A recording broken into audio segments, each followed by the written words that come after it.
Միացյալ Նահանգների նախագահ Դոնալդ Թրամփը թայմին տված հարցազրույցում անդրադառնալով ռուս-ուկրաինական հակամարտությանը կարծիք է հայտնել, թե ՆԱՏՕ-ին անդամակցելու Ուկրաինայի ցանկությունը կարող է դրդել Ռուսաստանին պատերազմ սկսել։ Ես չեմ կարծում, որ նրանք երբևէ կկարողանան միանալ ՆԱՏՕ-ին։ Կարծում եմ, հենց դա էլ հանգեցրեց պատերազմի մեկնարկին, երբ նրանք սկսեցին խոսել ՆԱՏՕ-ին միանալու մասին։ Եթե այդ հարցը չբարձրացվեր, չսկսելու հավանականությունը շատ մեծ էր, ասել է Թրամփը։ Ղրիմի պատկանելիության մասին Սպիտակ տան ղեկավարը հայտարարել է, թե Ռուսաստանը խլել է այն Օբամայից եւ հարց է, արդյոք Ուկրաինան կկարողանա այն վերադարձնել։ Միաժամանակ Միացյալ Նահանգների նախագահը համոզմունք է հայտնել, որ Ռուսաստանի եւ Ուկրաինայի միջև խաղաղության համաձայնագրի հնարավոր է հասնել։ Ռուսաստանի նախագահ Վլադիմիր Պուտինը փետրվարի 25-ին Կրեմլում ընդունել է Միացյալ Նահանգների նախագահ Դոնալդ Թրամփի հատուկ բանագնաց Սթիվեն Ուիթքոֆին։ Սա երկու պաշտոնյաների 4-րդ հանդիպումն է այս տարվա փետրվարից ի վեր։ Ուիթքոֆը Մոսկվա է ժամանել ուրբաթ առավոտյան։ Ռուսաստանյան լրատվամիջոցների համաձայն բանակցություններից առաջ ամերիկացի պաշտոնյան Ռուսաստանի ուղիղ ներդրումների հիմնադրամի ղեկավարի եւ նախագահ Պուտինի խորհրդական Յուրի Ուշակովի ուղեկցությամբ զբոսնել է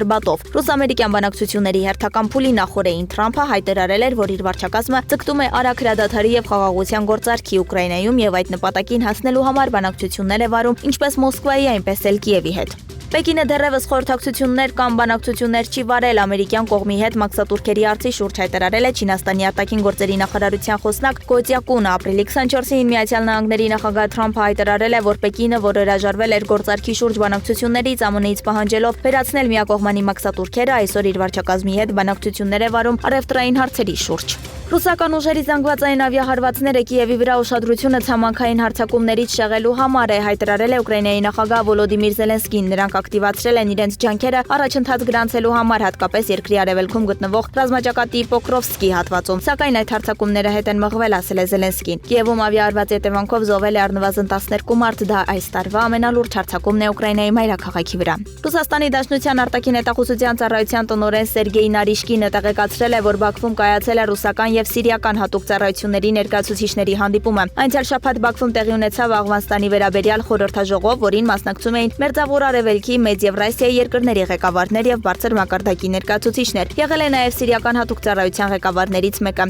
եւ նրա հետ կայացել է միանգամայն կառուցողական եւ բայրացկամ հանդիպում, ասել է Նարիշկինը։